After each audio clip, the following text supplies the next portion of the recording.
Neemias 8, de 1 a 12. Em chegando o 7º mês, e estando os filhos de Israel nas suas cidades, todo o povo se ajuntou como um só homem, na praça, diante da porta das águas. E disseram a Esdras, o escriba, que trouxesse o livro da lei de Moisés, que o Senhor tinha prescrito a Israel. Esdras, o sacerdote, trouxe a lei perante a congregação, tanto de homens como de mulheres, e de todos os que eram capazes de entender o que ouviam. Era o 1º dia do 7º mês. E leu no livro, diante da praça, que está à fronteira à porta das águas, desde a alva até o meio-dia, perante homens e mulheres e os que podiam entender. E todo o povo tinha os ouvidos atentos ao livro da lei. Esdras, o escriba, estava num púlpito de madeira que fizeram para aquele fim. Estavam em pé junto a ele, à sua direita, Matitias, Semas, Anaías, Urias, Ilquias e Maaseias, e à sua esquerda, Pedaias, Misael, Malquias, Assum, Asbadana, Zacarias e Mesulão. Esdras abriu o livro à vista de todo o povo, porque estava acima dele. Abrindo-o ele, todo o povo se pôs em pé. Esdras bendisse ao Senhor, o grande Deus, e todo o povo respondeu: Amém, Amém. E levantando as mãos, inclinaram-se e adoraram o Senhor com o rosto em terra. E Jesua, Bani, Serabias, Jamim, Acube, Sebatai, Odias, Maseias, Quelita, Azarias, Josadab, Anã, Pelaias e os levitas ensinavam o povo na lei, e o povo estava no seu lugar. Leram no livro, na lei de Deus, claramente, dando explicações, de maneira que entendessem o que se lia. Neemias, que era o governador, e Esdras, sacerdote e escriba, e os levitas que ensinavam todo o povo lhe disseram: Este dia é consagrado ao Senhor vosso Deus, pelo que não pranteeis nem choreis, porque todo o povo chorava, ouvindo as palavras da lei. Disse-lhes mais: Ide, comei carnes gordas, tomai bebidas doces, e enviai porções aos que não têm nada preparado para si, porque este dia é consagrado ao nosso Senhor. Portanto, não vos entristeçais, porque a alegria do Senhor é a vossa força. Os levitas fizeram calar todo o povo, dizendo: Calai-vos, porque este dia é santo, e não estejais contristados. Então todo o povo se foi a comer, a beber, a enviar porções e a regozijar-se grandemente, porque tinham entendido as palavras que lhe foram explicadas. Leamos juntos o último verso, o verso de número 12.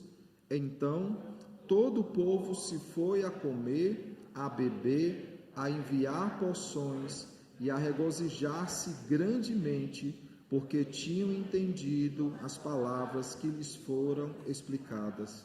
Oremos ao Senhor. Santo Deus, maravilhoso Pai, estamos aqui essa manhã, Senhor, nesse momento de pacto, de aliança, nesse momento onde durante a manhã falamos com o Senhor, apresentamos diante do Senhor a nossa adoração, o nosso louvor, e agora, em resposta nesse diálogo pactual, o Senhor nos fala por intermédio da Tua palavra.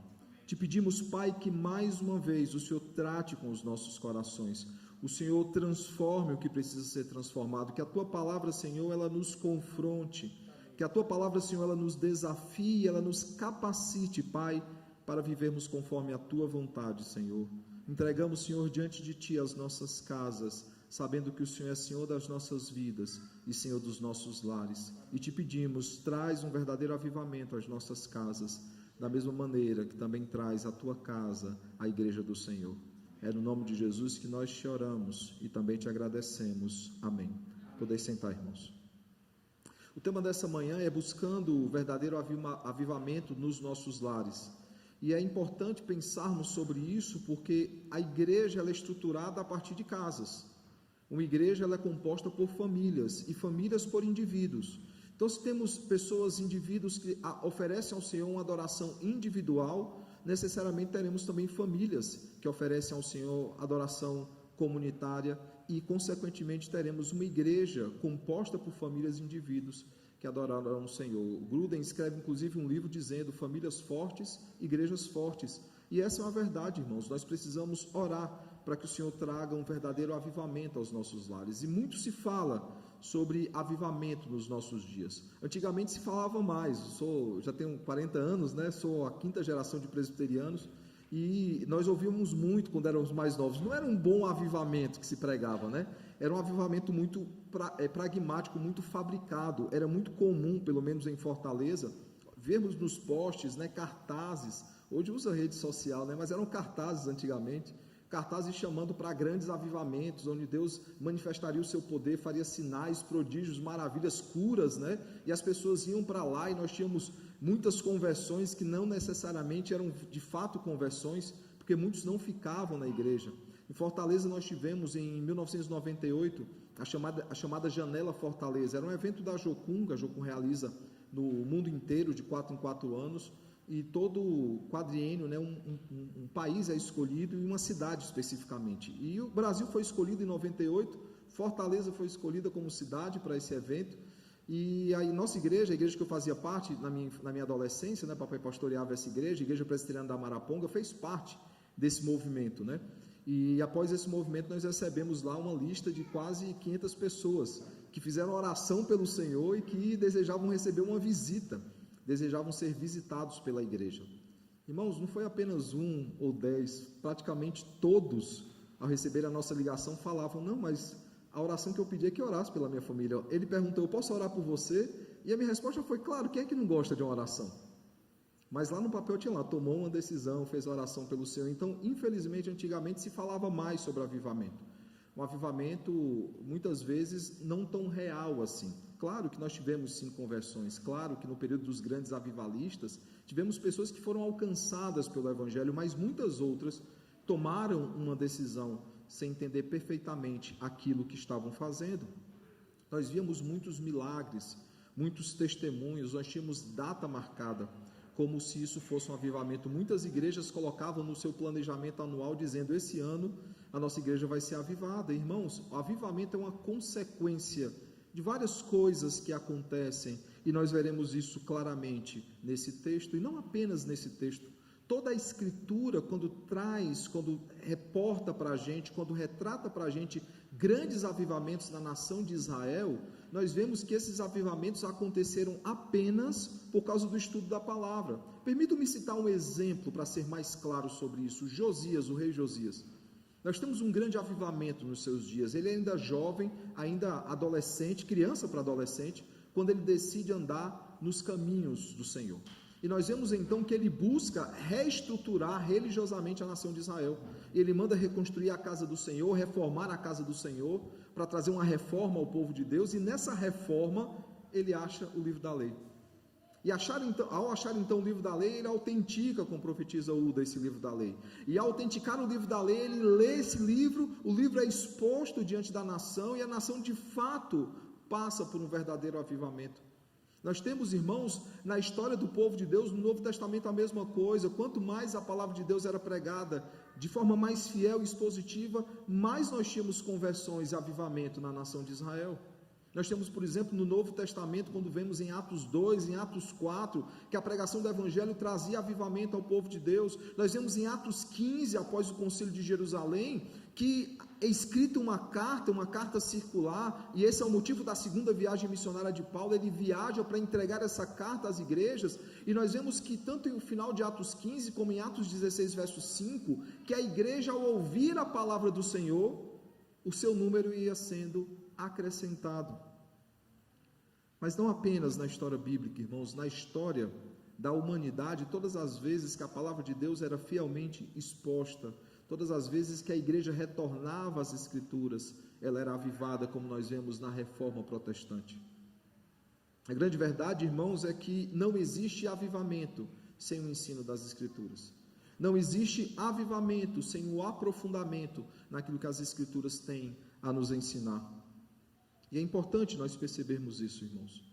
No texto dessa manhã nós vemos que o povo ele é convocado e eles atendem à convocação, como nos salmos nós vemos, nos salmos de romagem, os salmos de degrau, eles caminhando em procissão à casa do Senhor para adorá-lo, e nós vemos então que mais uma vez eles são convocados à presença do Senhor, e eles comparecem. Um púlpito é feito especificamente para aquele fim, e durante a manhã toda, até o meio-dia, eles ouvem a palavra do Senhor, eles são instruídos, eles são confrontados, e eles são transformados pela a palavra de Deus. É isso que acontece em todas as histórias que eu citei aqui, e é o que acontece também no texto dessa manhã. E nesse texto, irmãos, é interessante lembrar de uma coisa apenas: o povo, ele volta a ouvir a palavra do Senhor depois do cativeiro de 70 anos. Depois de muito tempo, que muitos ali não ouviam a palavra de Deus, e outros que nunca tinham ouvido a palavra de Deus de forma pública, e eles se reúnem para ouvir a palavra do Senhor. Duas coisas importantes aqui, né, irmãos? Alguns há muito tempo não ouviam, outros não tinham ouvido sequer uma vez. Lembramos quando podemos voltar, depois da pandemia, ao ajuntamento solene, quando tivemos a oportunidade de ouvir presencialmente mais uma vez a palavra do Senhor. É mais ou menos esse sentimento aqui, com uma diferença. Na pandemia nós podemos, de casa, ouvir pregações e sermos edificados pela palavra do Senhor. No cativeiro não era assim. E mais, não foram 1 ano e meio ou 2 anos, foram 70 anos sem ouvir a palavra do Senhor. Por isso que a gente vê muito se emocionando esse texto. Por isso que os líderes lá do povo precisam dizer: não chorem, a alegria do Senhor é a nossa força. Vai haver um momento para chorar, não é esse agora. O momento é de se alimentar, fortalecer, porque há uma jornada grande aqui. Nós veremos, irmãos, que de fato essa jornada ela acontece.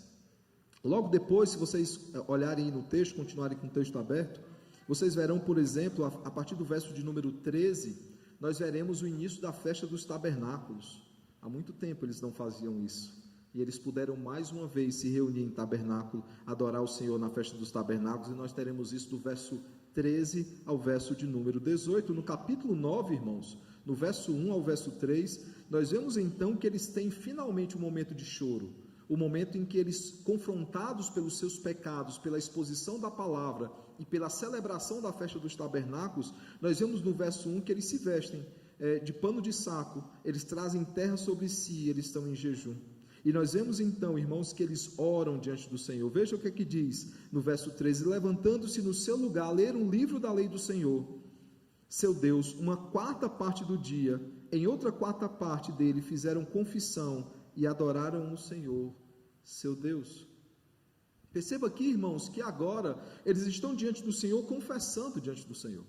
Mas perceba o que é que eles fazem boa parte do dia. Eles tiram 1/4 do dia para ler a palavra do Senhor, porque não há confissão de pecados e arrependimento sem a leitura da palavra do Senhor, sem esse alimento diário que nos fortalece e que também nos confronta. Os levitas, nós vimos, né, eles adoraram o Senhor, mas aqui também no verso 5 até o verso de número 37, nós veremos novamente os levitas sendo aí citados. Grande parte deles já foi citado no capítulo de número 8, outros levitas são aqui incluídos, como Cadmiel, ele é incluído aí, outros também são incluídos, e nós vemos então que eles oram ao Senhor, eles adoram ao Senhor, e no verso 38 do capítulo 9, nós veremos então o ápice desse texto, quando, inclusive, ele é um texto de passagem, né? Ele está aí na perícope do capítulo 10, diz o seguinte: por causa de tudo isso, estabelecemos a aliança fiel e o escrevemos, e selaram-no os nossos príncipes, os nossos levitas e os nossos sacerdotes.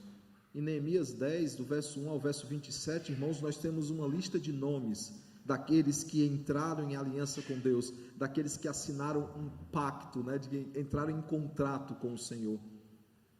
E após tudo isso, então, no verso 28 e verso de número 29, nós lemos o seguinte: o resto do povo, não apenas esses líderes que foram citados, mas o resto do povo, os sacerdotes, os levitas, os porteiros, os cantores, os servidores do templo e todos os que se tinham separado dos povos de outras terras para a lei de Deus, suas mulheres, seus filhos e suas filhas, todos os que tinham saber e entendimento, firmemente aderiram a seus irmãos, seus nobres convieram numa imprecação e num juramento de que andariam na lei de Deus, que foi dada por intermédio de Moisés, servo de Deus, de que guardariam e cumpririam todos os mandamentos do Senhor nosso Deus, e os seus juízos e os seus estatutos. Perceba, irmãos, que juramento é feito aqui.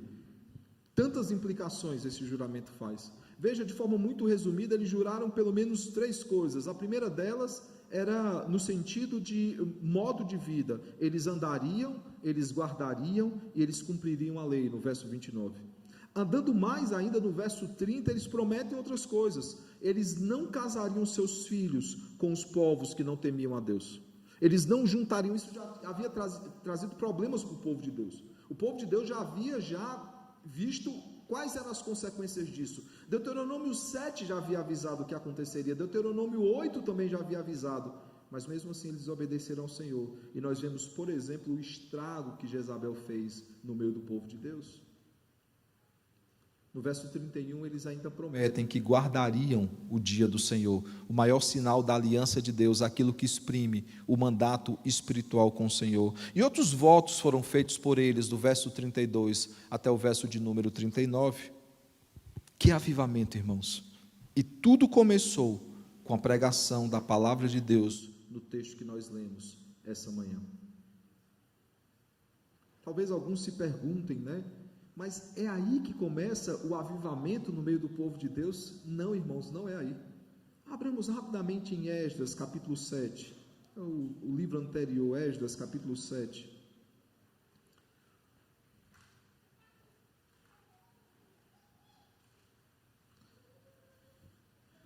A partir de chegou a Jerusalém, veja aí o verso 9 e o verso 10. Falando sobre Esdras, diz: chegou a Jerusalém, segundo a boa mão do seu Deus sobre ele, porque Esdras tinha disposto o coração para buscar a lei do Senhor e para cumprir e para ensinar em Israel os seus estatutos e os seus juízos.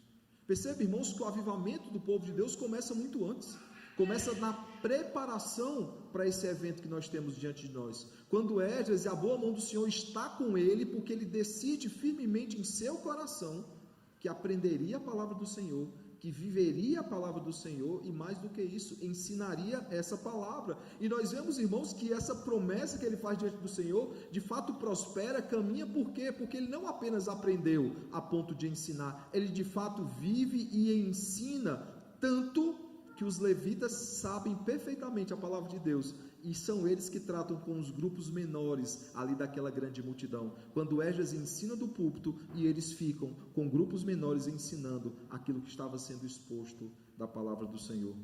A boa mão do Senhor estava sobre ele, porque ele havia decidido algumas coisas. Eu queria rapidamente, olhando para o texto dessa manhã e para a atitude de Esdras, que é usado por Deus para a exposição da palavra, eu queria olhar 3 coisas importantes nesse texto. A primeira delas é que nós vemos que a boa mão do Senhor está com Esdras, está com o povo da aliança, porque há no coração deles um desejo de buscar a lei do Senhor. Irmãos, o nosso coração deve ansiar pela palavra de Deus. Como aquele que está esfomeado e anseia pela comida, nós, sedentos pela palavra de Deus, devemos ansiar pelo nosso alimento diário. Veja, Esdras precisava estudar a lei do Senhor antes de qualquer coisa. Ele não poderia buscar ensinar essa palavra se antes não a conhecesse. Prepara aí uma aula, mas não estuda ela profundamente e vê o que é que vai acontecer. Na minha época de seminário, nós tínhamos que preparar aulas, e nós preparávamos, e eu pegava algumas pessoas aí de teste, para poder ouvir a aula, dizer o que é que achava e fazer perguntas, o que era mais importante. E assim que muitos fazem também na universidade, você prepara os slides, o melhor slide que puder, você testa quais tipos de perguntas capciosas podem surgir, porque você precisa dar resposta a cada uma delas, você estuda profundamente o assunto.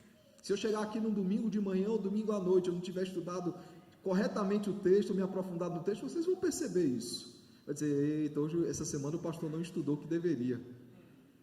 E é assim que acontece, irmãos, em qualquer canto.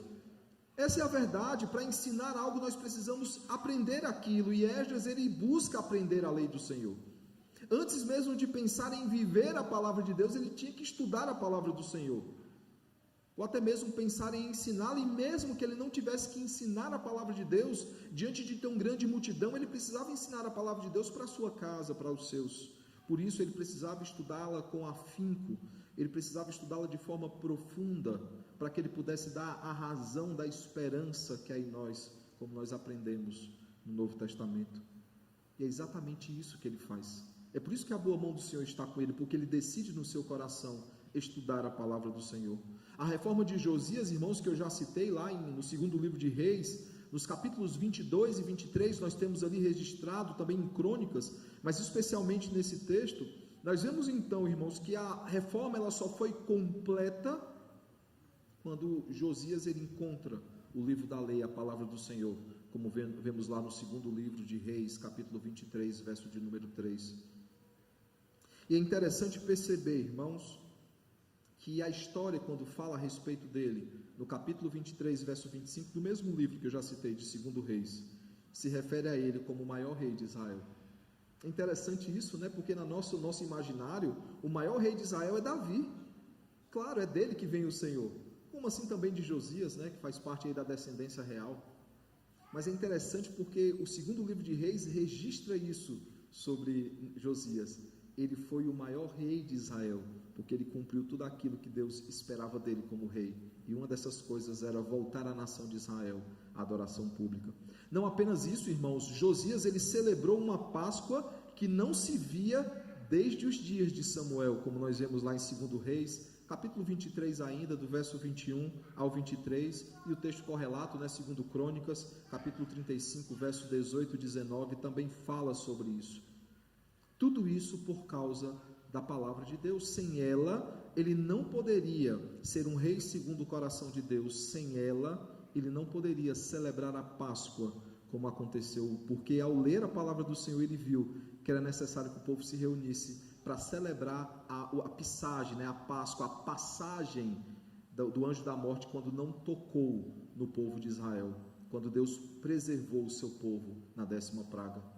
Ele entende pela palavra de Deus que ele precisava fazer isso. E Esdras, ele está no mesmo caminho, ele está no caminho certo, e Deus se agradou disso, porque ele decidiu buscar a palavra do Senhor. Mas mais do que isso, irmãos, uma segunda coisa que ele faz, não é apenas buscar a palavra do Senhor, ele busca cumprir a lei do Senhor. Não adianta você apenas ser um teórico. Tiago fala sobre isso, que aquele que é simplesmente ouvinte da palavra, o leitor da palavra, e não é praticante, engana a si mesmo. Por isso ele diz, torne-se, pois, praticante da palavra e não somente ouvintes. E agora nos nossos dias, leitores, né? Porque naqueles dias eles não tinham a Bíblia para ler, hoje nós já temos. Nós devemos nos tornar praticantes.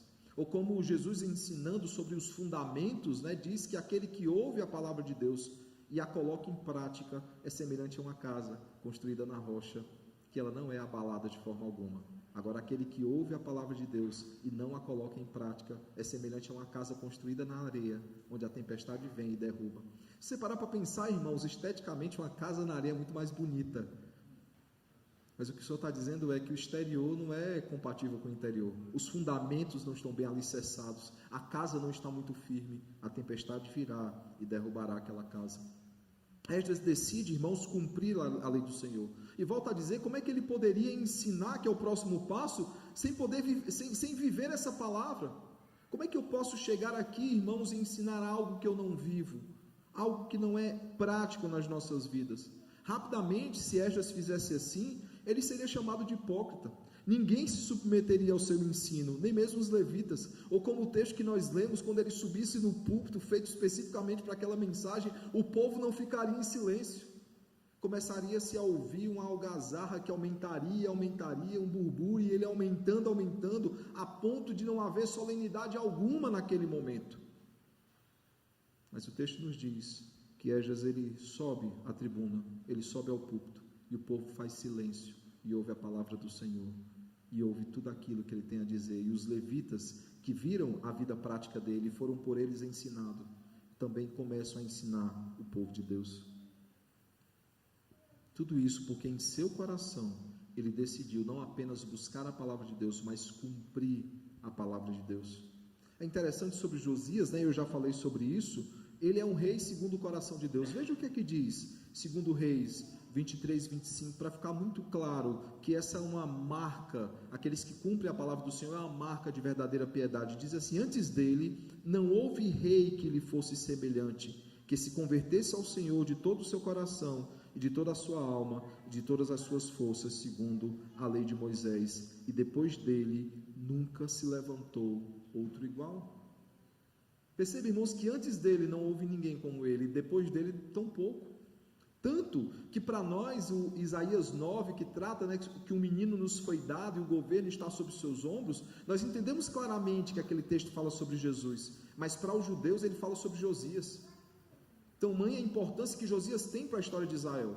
Claro que nós sabemos que Isaías 9 fala do Senhor, claro que nós sabemos também que Josias é um tipo de Cristo, assim como Davi e tantos outros personagens. Eles apontam para aquele que é o arquetipo, aquele que é o modelo ideal, assim como a lei cerimonial também o fez.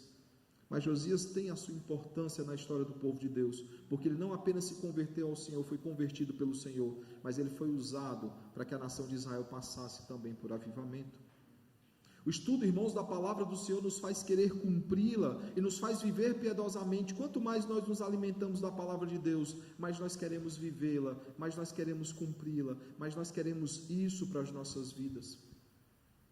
Mas a boa mão do Senhor, irmãos, estava com Esdras, não apenas porque ele buscou a lei do Senhor, não apenas porque ele queria cumprir a lei de Deus e de fato ele o fez, mas porque havia no seu coração a disposição de ensinar a lei do Senhor.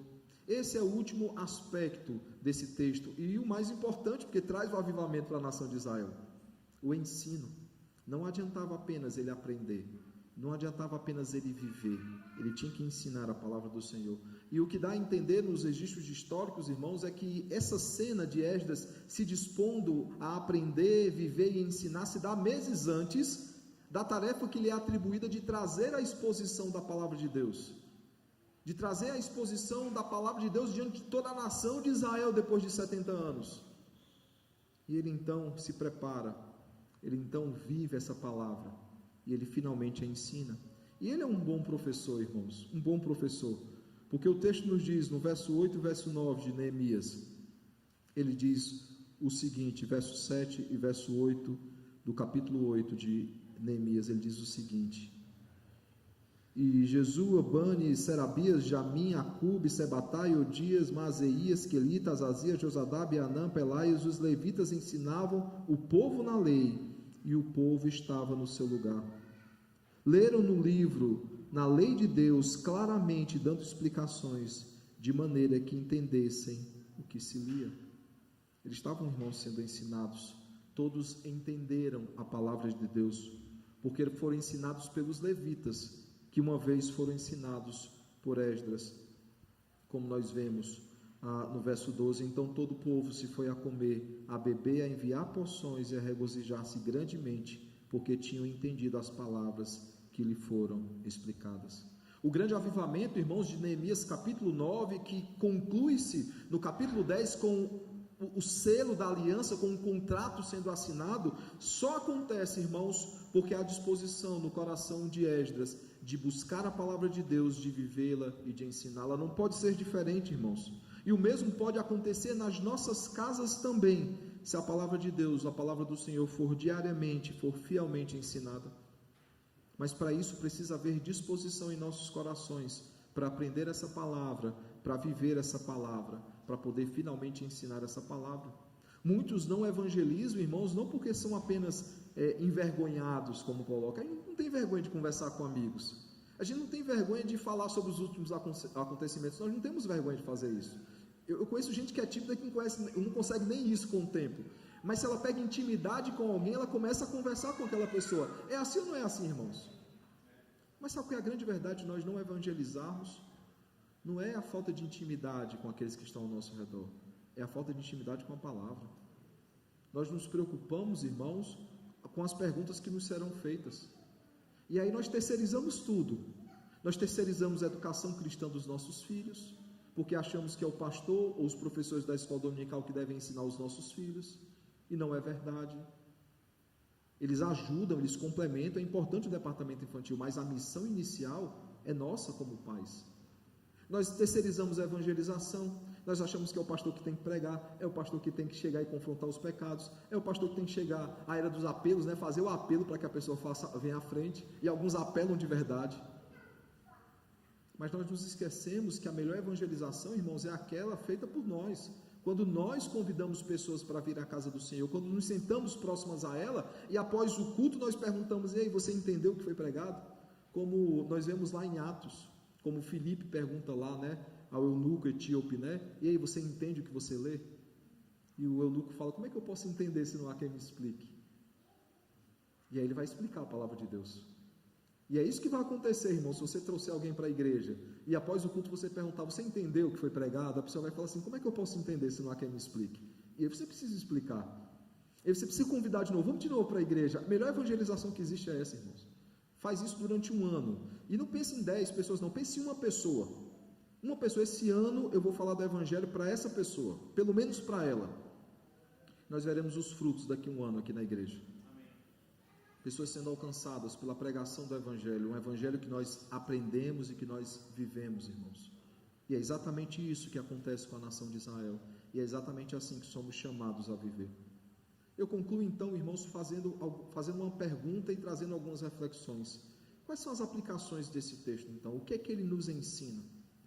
Ele nos ensina, irmãos, algumas coisas, e nos ensina o seguinte: se nós queremos um verdadeiro avivamento nas nossas casas, se nós queremos um verdadeiro avivamento nos nossos lares, e consequentemente na igreja do Senhor, aqui na igreja da aliança e em toda a noiva de Cristo espalhada pela face da terra, se nós queremos isso, são necessárias pelo menos 3 coisas, irmãos. A primeira delas é estudar a palavra do Senhor, lembrando que ela é a nossa regra de fé e de prática, ou seja, ela diz aquilo que nós devemos crer e ela diz aquilo que nós devemos fazer.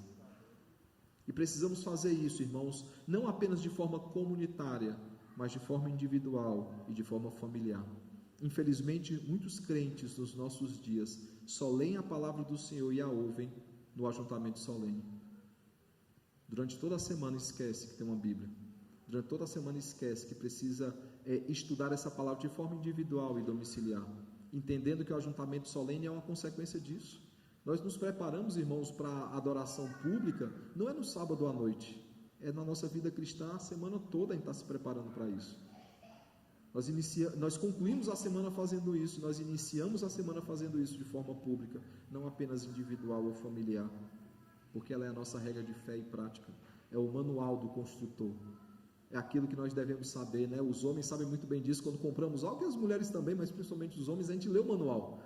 A gente vai ver um vídeo no YouTube para ver como é que faz, como é que eu monto isso aqui, como é que acontece. A gente comprou uma coisa lá e não estava dando conta, espera aí, deixa eu olhar no YouTube aqui.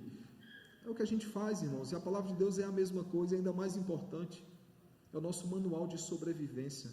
Sem ela nós não lidaremos bem com as questões dessa vida, por isso nós precisamos estudar a palavra do Senhor. Segundo, nós precisamos viver a palavra do Senhor, lembrando, irmãos, que viver piedosamente é um mandamento do Senhor. Nós vemos no texto dessa manhã e nos textos que nós fomos lendo durante essa manhã, constantemente a palavra mandamento e estatutos aparecendo. Aqueles que moram em condomínio, em apartamento ou casa, sabem muito bem o que é que acontece quando você não cumpre o estatuto. Deixa de cumprir uma vez, você recebe uma penalidadezinha, uma chamada de atenção. Deixa de cumprir uma segunda vez, uma terceira vez, e aí começa a pesar no bolso. E aquela multa ela dobra, ela triplica, dependendo do estatuto. Porque essa é a verdade, irmãos, nós somos regidos por normas, e a palavra de Deus é a nossa norma, é o nosso estatuto, é o mandamento de Deus para as nossas vidas, e ela nos manda claramente viver piedosamente, e não enganando a si mesmo, como o Tiago diz, né, que aquele que é ouvinte da palavra, leitor, e não é praticante, engana a si mesmo. Ela nos dá ordens claras sobre isso. Eu lembro uma vez, uma palestra falando sobre a lei do Senhor, e alguém chegou e disse assim: pastor, mas não é muito duro dizer que Deus nos ordena e que nós temos que fazer isso? E eu falei: meu irmão, se você achar algum texto bíblico normativo que ele diga assim: se você quiser fazer isso, faz. Se você se sentir bem fazendo isso, faz. Se você se sentir bem ou se sentir capaz, seja um bom marido. Se você se sentir bem ou se sentir capaz, seja uma boa esposa, seja um bom pai, seja um bom filho. Se você achar uma condicionante dessa, flexibilizando a ordem do Senhor, eu vou concordar com você. mas no texto bíblico só há imperativos e incondicionais. Faça isso, viva assim. São ordens claras, expressas do Senhor. Por isso, irmãos, nós não podemos ser apenas ouvintes ou leitores, nós temos que ser praticantes da palavra. Jesus era ouvido pelas multidões, não apenas porque ele era o Filho de Deus, mas porque ele ensinava com autoridade. As pessoas olhavam para ele e viam que ele não apenas pregava, ele vivia aquilo que ele estava pregando, e nós também precisamos fazer isso. Seja incoerente 1, 2, 3 vezes, e as pessoas, ao notarem isso, vejam como elas falarão a respeito de você. Terceira coisa, irmãos, não apenas estudar a palavra do Senhor, não apenas viver a palavra do Senhor, mas ensinar a palavra do Senhor. E aí nós precisamos entender que é necessário investir tempo em discipulado, com toda a nossa família, capacitando-os para enfrentar os dias que eles vivem, irmãos. Nós pais, nós temos muitas vezes entregado os nossos filhos de graça para o mundo, porque nós não temos habilitado os nossos filhos, nós não temos treinado os nossos filhos, nós não temos dado aos nossos filhos as armas necessárias, irmãos. E não se esqueçam, quando nós estivemos aqui, ainda em agosto, no momento de preparação para as eleições, eu citei uma frase sobre cosmovisão, que ela é muito clara. Ela diz o seguinte: nós estamos numa guerra, e nós temos dado aos nossos filhos balinhas de chumbo, enquanto o outro lado tem balas de canhão. E essa é a verdade, irmãos, é uma verdade urgente. Nós temos colocado os nossos filhos numa guerra totalmente despreparados. Se não for a misericórdia do Senhor, eles não terão a mínima chance. Uma batalha dura, uma batalha diária que eles enfrentam dentro de si e fora de si. E eles precisam estar preparados para enfrentar essa batalha. Por isso não é apenas, irmãos, aprender, não é apenas viver essa palavra, nós precisamos ensinar essa palavra, nós precisamos investir tempo discipulando a nossa família, discipulando amigos próximos a nós, que desejamos que se tornem mais do que amigos, irmãos em Cristo. Nós precisamos investir tempo em discipulado, para que os nossos filhos e aqueles que estão próximos a nós, eles possam enfrentar os dias em que nós vivemos, e que só devem piorar, irmãos, só devem piorar pelo que nós vemos na palavra de Deus. A pergunta que eu faço é: será que de fato nós temos buscado em nossos corações e decidido firmemente avivar os nossos lares, avivar as nossas casas? Será que temos feito isso, irmãos? Porque olhando para o texto de Esdras, nós aprenderemos que se nós dispormos o nosso coração para aprender, para viver e para ensinar a palavra do Senhor, a boa mão do Senhor estará conosco. Ele nos dará bom êxito nesse intento. Por isso, a minha oração, meu desejo sincero é que o bom Deus, irmãos, Ele ache mercê de nós, de todos nós, ao olhar para os nossos corações e ver em nossos corações uma real disposição em aprender a palavra de Deus, em viver essa palavra e ensinar essa palavra. Que o bom e eterno Deus, irmãos, Ele seja glorificado em tudo e em todas as coisas, e que a sua igreja seja fortalecida e também seja avivada. Que Ele nos ajude, irmãos, a cumprir o nosso papel como pais, como mães, mas acima de tudo como cristãos, como aqueles que foram comissionados para pregar o Evangelho a toda criatura. Fiquemos de pé e cantemos o último hino dessa manhã. Hino de número 110, letra A. Crer e observar em resposta à palavra que nós acabamos de ouvir. Que o Senhor nos ajude a não apenas crer na sua palavra, mas observá-la e também ensiná-la.